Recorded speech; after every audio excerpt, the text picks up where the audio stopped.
Hello guys, আজকে আমরা খিচুড়ি খাচ্ছি। আমার কাকিমা খিচুড়ি রান্না করেছে, খুব সুন্দর খেতে হয়েছে। এই যে আমার কাকিমা খাচ্ছে, দাদা খাচ্ছে, আমার বোন খাচ্ছে, কাকার খাওয়া হয়ে গেছে, কাকা উঠে পড়েছে, আর শুভম ঘুমোচ্ছে। আর খুব সুন্দর খেতে হয়েছে, তাই জন্য খিচুড়ি পুরো শেষই হয়ে গেছে। শুভম ঘুমোচ্ছে, শুভম এখনো ওঠেনি। এই যে আমরা খাচ্ছি সবাই খিচুড়ি আর বেগুন ভাজা। আমি একটু খাই।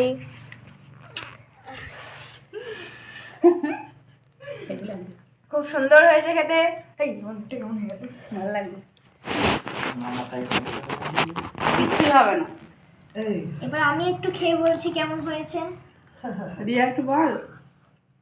খুব সুন্দর হয়েছে, তার স্বাদ জাস্ট ওয়াও।